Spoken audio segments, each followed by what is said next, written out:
Dizem que toda família tem segredos, mas na minha casa os segredos tinham nome, rosto e endereço, e coincidiam com o meu.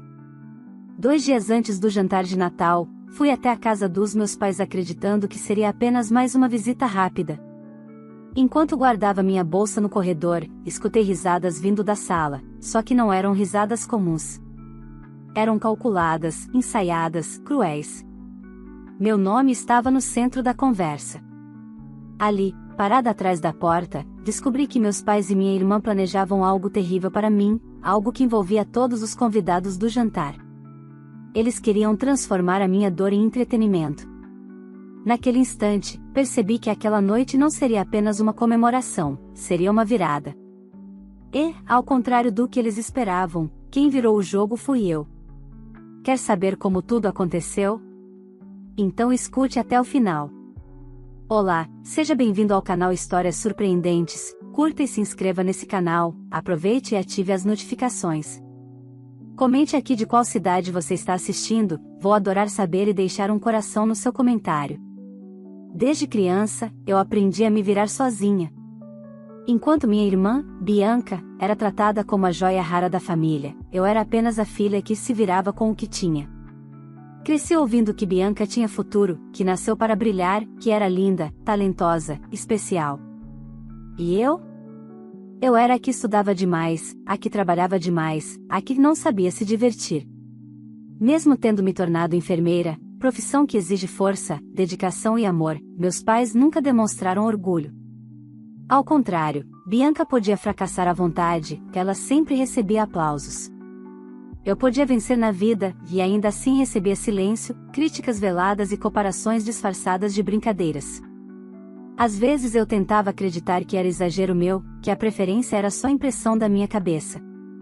Mas bastava um jantar de família ou uma conversa casual para perceber como eles falavam comigo com impaciência e condescendência, enquanto tratavam Bianca como se fosse uma estrela de cinema. Com o tempo, aprendi a deixar isso para trás e construir minha própria vida. Trabalhava plantões longos no hospital, salvava vidas, ajudava pacientes, e ainda assim, quando eu comentava algo com minha mãe, ela dizia, mas a Bianca também está crescendo muito no trabalho dela. Só que ela não trabalhava. Vivia de aparências. Naquele dezembro, 2 dias antes do jantar de Natal, fui até a casa dos meus pais para deixar alguns medicamentos que Bianca precisava após uma cirurgia estética. Eu não queria ficar, mas eles insistiram para eu entrar só para tomar um café. Enquanto guardava minha bolsa no corredor, ouvi meu nome. Meu corpo travou antes mesmo de entender por quê. Meu pai estava na sala, rindo, dizendo que a filha enfermeira chegaria achando que seria reconhecida, mas que finalmente seria colocada no lugar dela. Bianca gargalhava com ele e contou, com orgulho, o presente perfeito, uma caixa enorme, lindamente embrulhada, mas com uma camiseta velha dela dentro. No meio das risadas, meu pai repetiu o discurso que diria em voz alta, diante de todos os convidados: esse é o seu presente, o que você merece, o resto da sua irmã. Minha mãe não reagiu com choque, nem tentou impedir. Ao contrário, sugeriu que eu fosse posicionada perto da árvore para que todos vissem minha expressão. A graça está no constrangimento, ela disse, e os 3 começaram a rir como se estivessem planejando um número de teatro. Era claro que minha humilhação seria o espetáculo principal da noite. Meus joelhos tremiam, meu coração acelerava, mas não por tristeza, por clareza. Não havia amor ali. Não havia laço familiar. Havia apenas uma dinâmica de poder mantida por anos, eles venciam quando eu sofria. Fechei os olhos por um instante e senti algo dentro de mim mudar. Eu podia entrar ali e gritar, podia confrontá-los naquele momento, mas isso só confirmaria para eles o que sempre tentaram fazer, me desestabilizar. Em vez disso, respirei fundo, coloquei um sorriso no rosto e entrei na sala como se não tivesse ouvido nada. Agradeci o café, falei sobre meu trabalho no hospital, me despedi com um beijo no rosto de cada um e disse: nos vemos no jantar de Natal, vai ser especial. Nenhum deles desconfiou da ironia escondida. Dirigi de volta para casa com aquela frase martelando na cabeça: eles vão me entregar uma caixa para me humilhar. E naquele exato instante, um plano começou a se formar, não para humilhar de volta, mas para nunca mais permitir que rirem do meu sofrimento. Não seria vingança cega. Seria a exposição da verdade. Eles construíram um palco para me destruir. Eu apenas decidiria quem realmente ficaria exposto naquele palco. Nos 2 dias seguintes, eu agi em silêncio. Organizei tudo sozinha, sem contar a ninguém. O que mais doeu não foi o plano deles, mas perceber que, em 30 anos de vida, nenhuma vez sequer eu tinha sido tratada como filha naquele lugar. Eu era apenas o alvo mais fácil. Bianca era idolatrada, e eu era tolerada. Mas essa consciência, em vez de me enfraquecer, me libertou. Eu finalmente enxerguei quem eram e quem eu havia me tornado sem eles, uma mulher forte, independente, dona de si. Quando o dia 24 chegou, eu me olhei no espelho antes de sair. Pela primeira vez, eu não pedi aprovação de ninguém, nem imaginei o que eles pensariam. Eu estava pronta, não para fazer escândalo, mas para colocar um ponto final na versão da história onde eu nasci para ser submissa. Eles queriam um espetáculo. E teriam. Só que não seria o espetáculo que imaginaram. O salão do Clube Esperança, onde aconteceria o jantar de Natal, estava lotado quando cheguei. Carros importados enfileirados do lado de fora, música alta, convidados bem vestidos, cheiro de vinho caro no ar e exatamente o tipo de evento que meus pais amavam, onde poderiam se exibir como a família perfeita. Eu estacionei mais distante, não por vergonha, mas porque gostava de observar antes de entrar. Do vidro do carro, vi meus pais circulando pelo salão com sorrisos ensaiados, falando alto, apertando mãos, distribuindo falsos abraços. Bianca, no centro das atenções, usava um vestido vermelho brilhante que gritava "Olhem para mim". Era óbvio que ela queria ser o destaque da noite. O que ninguém ali imaginava era que eu chegaria acabando com esse reinado. Respirei fundo, ajeitei o vestido azul marinho que havia escolhido, elegante, mas discreto, e caminhei até a entrada. Quando passei pela porta de vidro, senti dezenas de olhares se virarem. Não de admiração, mas de surpresa. Eu não participava de eventos familiares havia anos, e isso só aumentou a curiosidade dos convidados. Meus pais congelaram por um segundo ao me ver, e Bianca mordeu o lábio, claramente contrariada por eu ter chegado antes do grande momento deles. "Nossa, você até que está apresentável hoje", meu pai comentou, alto bastante para que mesas próximas ouvissem, com aquele sorrisinho venenoso que só ele dominava. Eu apenas sorri, como se o comentário fosse um elogio. A tranquilidade o irritou. "Quer beber alguma coisa?" Bianca perguntou, forçando simpatia enquanto seus olhos me examinavam como se eu fosse um objeto fora do lugar. "Aproveita, porque hoje você é a homenageada da noite." "Ah, eu imagino", respondi, devolvendo o olhar com a mesma intensidade, mas com calma. Cada um recebe exatamente o que merece. A ironia foi tão sutil que ela não percebeu. Minha mãe se aproximou e me beijou no rosto, teatral, como se estivéssemos em novela. O contato dela foi gelado, sem afeto. Quando me virei, percebi câmeras de celulares de algumas mulheres curiosas tentando registrar reações. Eles realmente estavam preparando o terreno para o espetáculo. Passei a primeira meia hora observando tudo. Meu pai dava ordens para os garçons, como se fosse dono do clube. Minha mãe conferia os convidados como se temesse perder público para a grande apresentação. E Bianca, claro, desfilava pelo salão como se fosse a anfitriã principal. A caixa de presente enorme, dourada, com um laço vermelho exagerado, já estava posicionada perto da árvore. Bastava olhar para ela para entender que o plano não havia mudado desde o dia em que os ouvi conspirando. Mas algo foi diferente dessa vez, meus pais pareciam nervosos. Eu estava tranquila, sorridente, conversando com pessoas que não via há anos, contando alguns casos leves do hospital, e todos me cumprimentavam com surpresa sincera. Pela primeira vez, eu não era a filha problema. Eles não sabiam por quê, mas sentiam que eu havia mudado. E aquela segurança desconcertava minha família. Quando o jantar terminou e todos voltaram para o salão principal, meu pai subiu no palco com o microfone. A música baixou. Os convidados se aproximaram. Bianca se posicionou ao lado da tal caixa. Meu estômago não embrulhou, minhas pernas não tremeram. Eu sabia exatamente o que estava fazendo ali. Boa noite a todos. Meu pai anunciou, com entusiasmo falso demais para passar despercebido. Como muitos sabem, hoje é um jantar especial, porque vamos fazer uma homenagem para alguém da família. Uma pessoa muito persistente. Alguns riram. Outros olharam para mim. O clima estava pronto para o golpe, mas não para o que estava prestes a acontecer. Nossa querida filha, que, mesmo com suas limitações, nunca deixou de tentar. A plateia riu constrangida. Ele sinalizou para Bianca pegar a caixa. Eu dei um passo à frente. Antes do presente, falei em voz alta, sem gritar, apenas firme, e eu gostaria de agradecer por algo. Meu pai travou. Bianca ficou imóvel, segurando a caixa suspensa no ar. A sala ficou em silêncio. Agradecer por terem me mostrado quem realmente são. Olhei para cada um dos três. Ninguém piscou. Obrigada por deixarem claro, durante a vida inteira, que amor, apoio e respeito nunca fizeram parte desse ambiente. Obrigada por terem feito de mim o alvo favorito de vocês, porque isso me obrigou a evoluir sozinha, e eu evoluí. Alguns convidados entreabriram a boca. Meu pai tentou interromper, mas o salão estava tão silencioso que ninguém ousou. Hoje vocês trouxeram uma caixa para me humilhar, continuei. 2 dias atrás eu estava nesta mesma casa de vocês quando ouvi todo o plano. Sim, eu ouvi quando vocês decidiram transformar minha dor em entretenimento para convidados.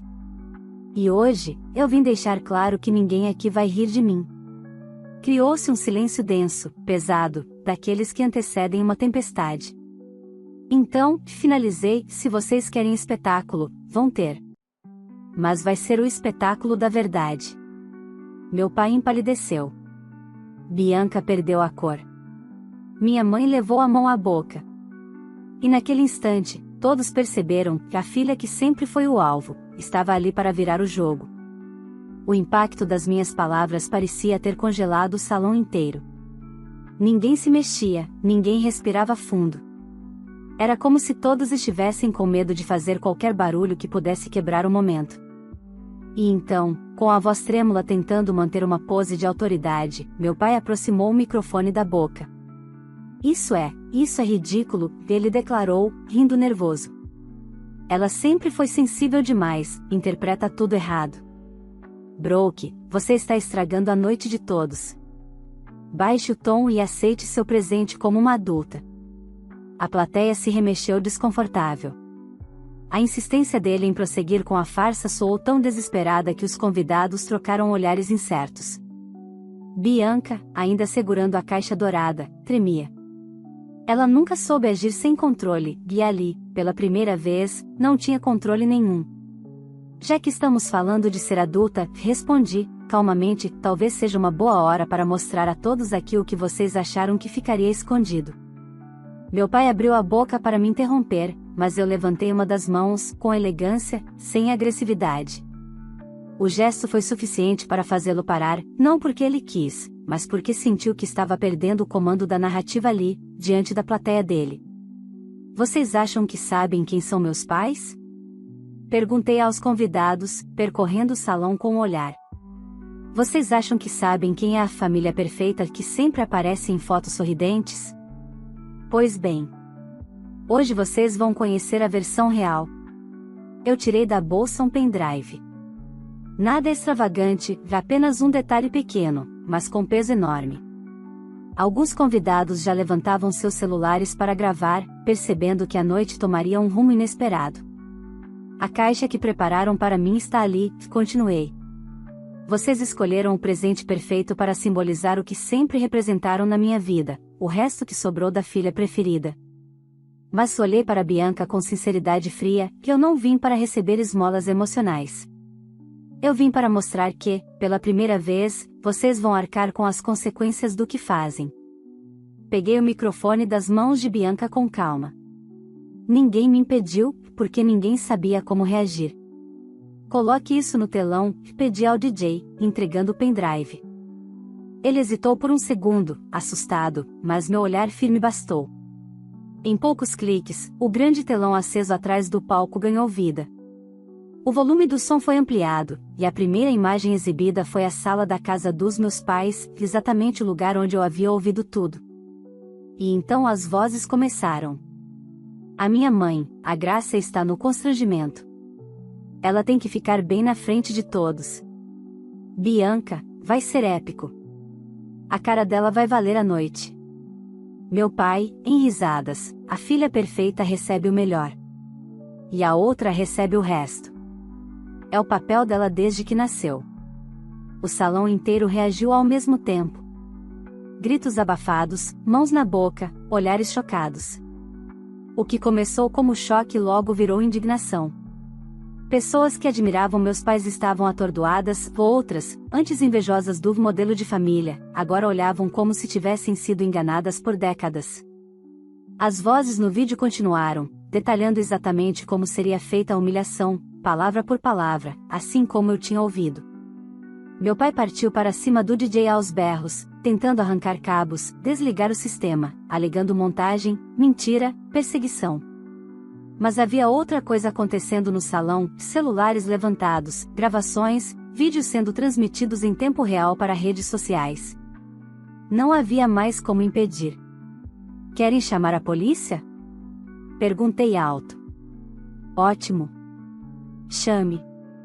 A polícia adora provas de violência psicológica e constrangimento público. A frase atingiu meu pai como uma bofetada. Ele congelou. Pela primeira vez na vida, eu vi medo, não fúria, em seus olhos. Bianca estava branca como cera, encarando o telão sem piscar. As pessoas ao redor se afastavam dela, e sua confiança se desmanchava. Vocês sempre disseram que eu dramatizava, que era exagerada, que inventava coisas, continuei, mantendo a postura impecável. Bem, agora o Brasil inteiro está ouvindo vocês mesmos contarem a verdade. Meu pai apontou o dedo para mim, tentando recuperar poder. Você sempre foi invejosa. Você nunca aceitou que sua irmã era melhor do que você. A frase ecoou tão feia, tão infantil, tão desesperada, que até quem o defendia engoliu seco. Melhor. Repeti, com voz baixa. Se ser melhor significa ser cruel, então podem continuar achando ela melhor. Eu prefiro continuar sendo a pior e dormir com a consciência tranquila. A plateia não aplaudiu, mas o silêncio deles foi mais forte que qualquer aplauso. Era aprovação silenciosa. No fundo, eu via, ninguém ali estava do lado da minha família agora. Bianca, tremendo de nervoso, deixou a caixa cair no chão, e quando o laço se abriu, a camiseta velha saiu do pacote, escancarando a verdade em forma física. O público murmurou de horror. Minha mãe tentou se abaixar para esconder o objeto, mas era tarde demais. Hoje, finalizei, devolvendo o microfone ao pedestal, vocês não vão me destruir. Hoje, quem perde tudo são vocês. E então, pela primeira vez em 30 anos, minha família não tinha resposta. Eles só tinham vergonha. Quando o vídeo terminou, o salão já estava em ebulição. Não havia mais controle possível. Pessoas que admiravam meus pais agora cochichavam com indignação, outras filmavam tudo sem vergonha alguma, algumas simplesmente se afastavam em repulsa. A imagem perfeita da família exemplar havia desmoronado diante de todos, em poucos minutos, e eu não levantei um dedo além de mostrar a verdade. Meu pai, empurrado por alguns convidados que tentavam contê-lo, ainda berrava palavras desconexas, acusando, culpando, tentando encontrar algum discurso que revertesse a situação. Mas já não havia plateia para ele. Sua voz era só barulho irritante num ambiente que não acreditava mais nele. Eu, por outro lado, estava calma demais para o que acontecia ao meu redor. Era como se meu corpo inteiro tivesse se preparado durante anos exatamente para aquele momento. A dor que antes me consumia agora parecia distante, substituída por uma clareza absoluta. Nada do que estava acontecendo era vingança, era justiça. E então algo inesperado aconteceu. Bianca caiu de joelhos, segurando a cabeça com as duas mãos, como se o mundo tivesse acabado. Não havia mais arrogância, nem sorrisos ensaiados, nem postura de princesa. Ela estava completamente despida da máscara que usava desde criança. E pela primeira vez, eu a vi como uma pessoa, não como uma rival criada à força pela preferência dos nossos pais. Minha mãe se ajoelhou ao lado dela, tentando abraçá-la, mas Bianca a empurrou com força, num grito desesperado: "Você sempre sabia. Você sempre sabia e nunca fez nada." O salão silenciou novamente. Não por empatia, mas porque, enfim, a verdade completa estava vindo à tona, a verdade que não tinha nada a ver comigo. "Você me ensinou a tratar ela assim." Bianca continuou aos berros, apontando para mim. "Foi você que disse que eu precisava ser a melhor, que ela era um peso, uma vergonha, uma sombra na família." Minha mãe ficou pálida, sem resposta. Então Bianca olhou para o meu pai com uma mistura de ódio e desespero. "E você fez de tudo para eu acreditar que humilhar ela era normal, que eu era superior só por existir. Você destruiu a cabeça dela. Você destruiu a minha."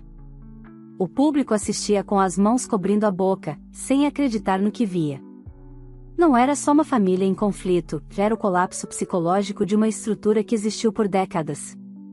Meu pai tentou se aproximar de Bianca, mas ela gritou tão alto que ecoou pelo salão: "Não chega perto de mim."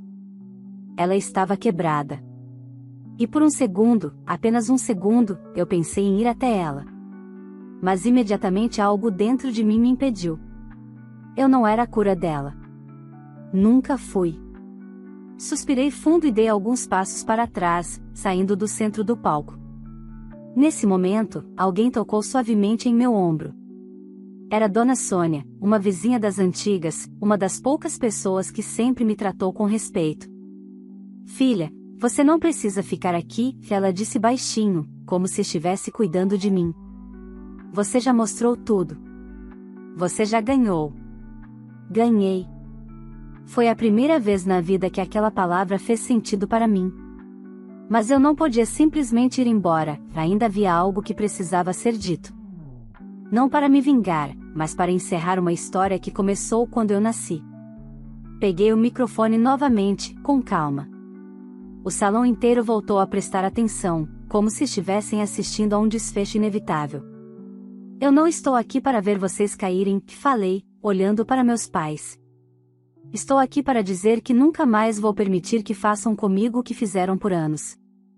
Nunca mais vocês vão me ver tentando agradar, tentando ser aceita, tentando ser amada. Vocês perderam esse poder sobre mim hoje." Minha mãe começou a chorar silenciosamente. Meu pai me encarava com uma mistura de raiva, humilhação e impotência. "Se vocês quiserem ajuda psicológica, terapia, reconstrução, isso não tem nada a ver comigo", continuei. "Não sou responsável pela recuperação de ninguém aqui. Pela primeira vez, eu escolho a mim mesma." As palavras não foram ditas com ódio. Foram ditas com liberdade. Coloquei o microfone no pedestal e desci do palco com postura reta, enquanto Bianca soluçava e meus pais se afogavam no próprio caos. E quando atravessei o salão, murmurinhos começaram, não sobre mim, mas sobre eles. O encanto social estava quebrado. Nada seria restaurado depois daquela noite. Quando finalmente cheguei à porta, pronta para sair daquele ambiente para sempre, senti minha pulseira vibrar, notificação no celular. Olhei rapidamente, uma mensagem anônima, número desconhecido. "Você fez o certo. Mas ainda tem coisa que você não sabe." Meu coração bateu mais rápido. Abri a mensagem completa. "Não confie em ninguém da família. Nada do que aconteceu hoje foi o início. Foi o fim." Outra mensagem entrou segundos depois: "E se eu disser que alguém muito próximo de você protegeu a verdade esse tempo todo?" Antes que eu pudesse responder, uma terceira mensagem: "Se quiser entender tudo, nos vemos amanhã. 15 horas, Clínica Aurora." Clínica Aurora. O centro médico onde fiz meu primeiro estágio quando era estudante de enfermagem, e onde tudo começou a desandar na minha vida. Fechei os olhos por um instante. Aquele Natal não tinha sido o fim da minha história. Tinha sido só o começo. Eu quase não dormi naquela noite. Mesmo depois de tomar banho e trocar de roupa, parecia que o jantar de Natal ainda estava grudado na minha pele, como se eu carregasse o peso de 3 décadas num único dia. Mas não era arrependimento. nem culpa. Era apenas a sensação de estar prestes a descobrir algo ainda maior, algo que eu não sabia se queria ouvir, mas precisava. Às 15 horas em ponto eu estava na porta da Clínica Aurora.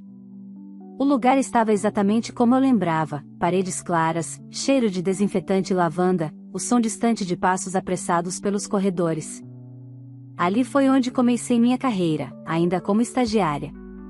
E ali também foi onde minha relação com minha família começou a ruir de vez. Não porque eu fiz algo errado, mas porque eu comecei a fazer algo muito certo, construir minha própria vida.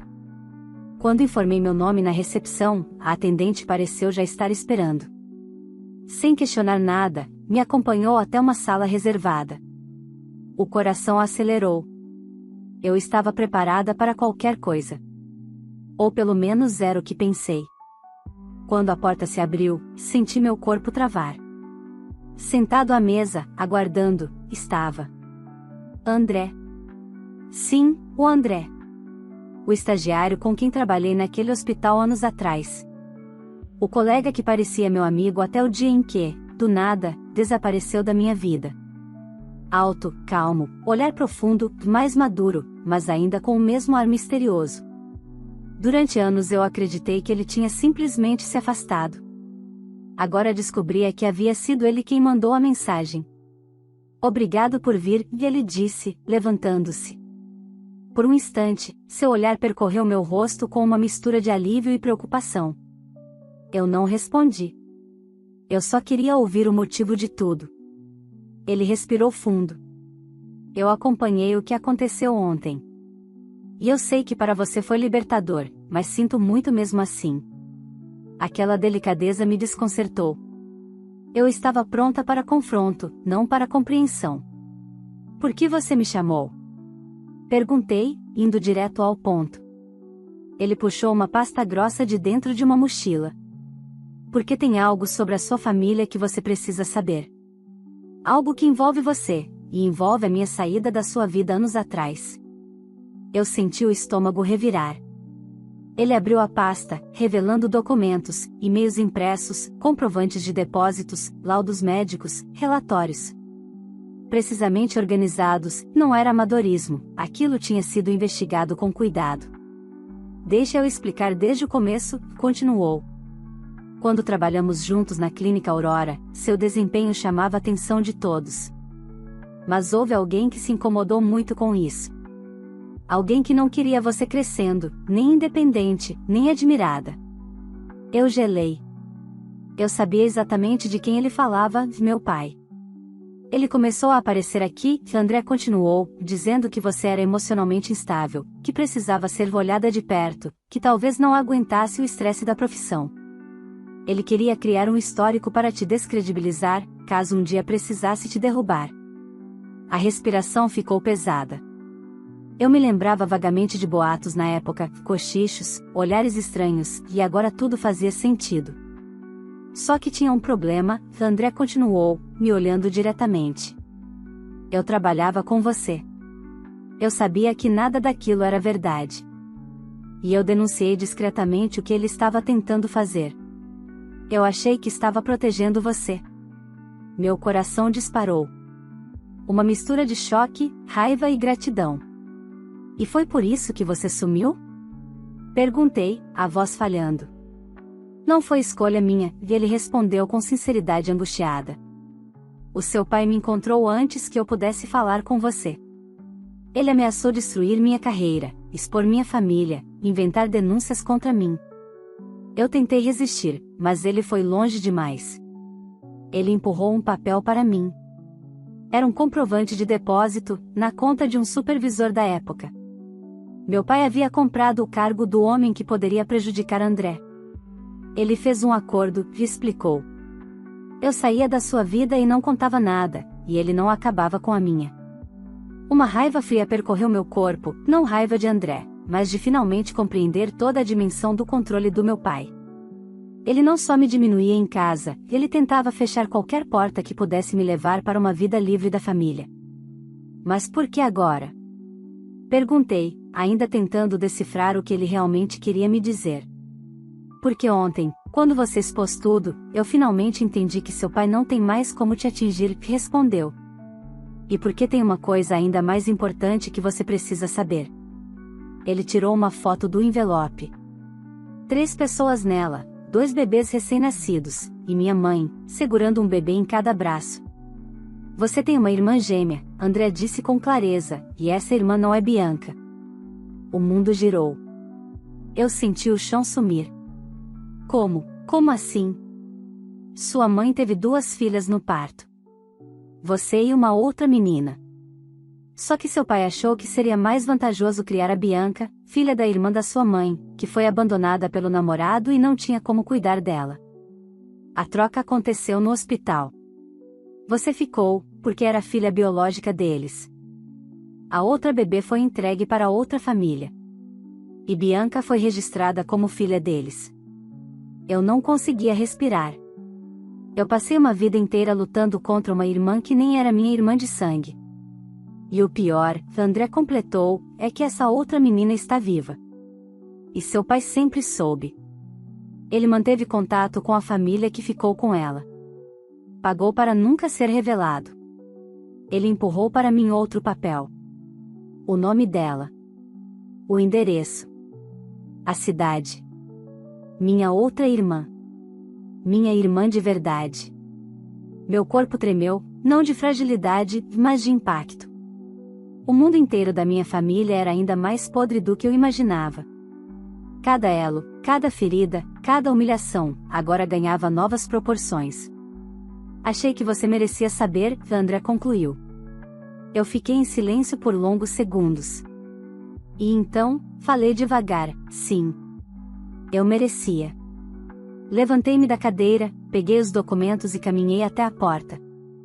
Obrigada por tudo que fez, eu disse, sem virar para trás. Mas não espere que minha dor vire romance. Antes que ele pudesse responder, eu deixei a sala e segui pelo corredor com passos firmes. Meu pai destruiu tudo o que tocou, mas não me destruiria mais.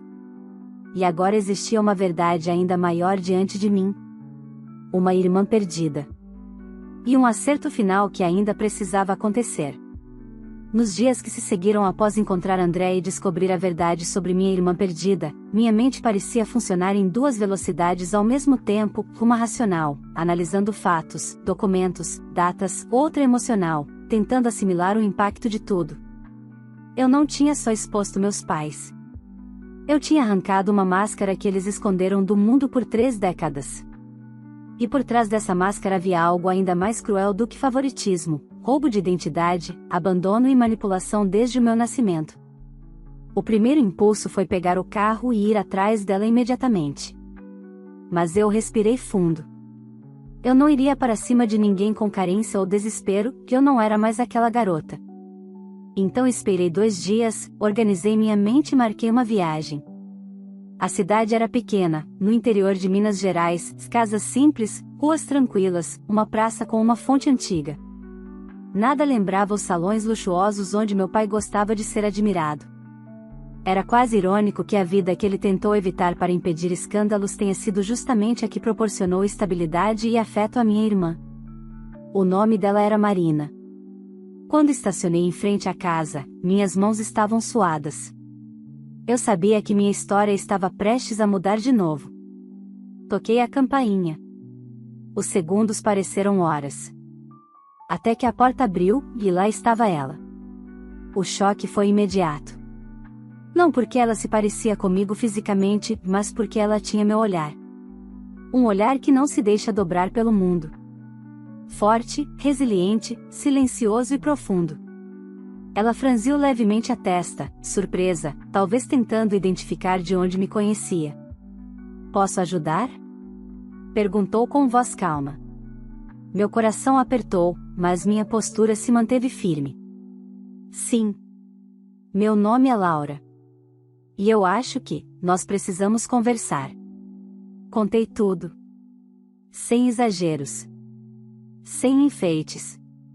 Sem dramatização. Ali, sentadas à mesa simples da cozinha dela, enquanto o vento batia nas janelas, eu disse palavra por palavra. Ela escutou tudo sem interromper. Às vezes arregalava os olhos, às vezes respirava fundo, às vezes segurava lágrimas, mas não fugiu da verdade. Quando terminei, o silêncio se instalou. Eu sempre soube que tinha alguma coisa, ela disse, por fim. Nunca soube o que. Mas sempre senti que tinha uma história escondida atrás do meu nascimento. Não havia cobrança na fala dela. Nem ódio. Nem pressa para abraços ou termos como irmã. Era só verdade olhando verdade. Eu ainda estou tentando processar tudo, ela continuou. Mas quero te agradecer por ter vindo pessoalmente. Pela coragem. Eu senti a primeira lágrima escorrer, não de dor, mas de alívio. Alguém finalmente me via. Não pelo que eu representava, mas pelo que eu era. Ficamos conversando por horas. Sobre a família que a criou, sobre quem ela se tornou, sobre nossas vidas profissionais, conquistas e feridas. Descobrimos que tínhamos um traço em comum que nenhum vínculo sanguíneo explica: nenhuma de nós tolerava mentira. Nenhuma de nós aceitava ser diminuída. Quando me despedi, ela me acompanhou até o portão. Você não tem obrigação de me incluir na sua vida, ela disse. Nem de me aceitar. Eu só quero que saiba que, se um dia quiser conversar de novo, eu vou estar aqui. A resposta saiu natural, sem esforço. Eu não vim aqui para criar obrigação. Vim para dar oportunidade.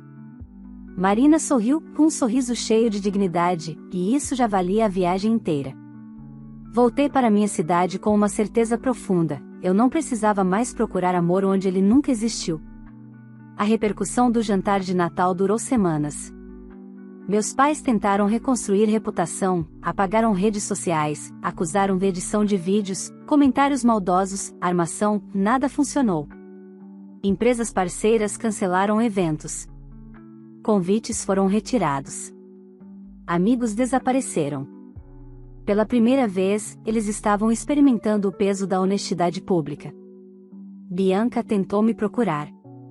Mandou mensagens longas, depois áudios chorando, depois recados dizendo que estava em terapia, dizendo que queria consertar tudo.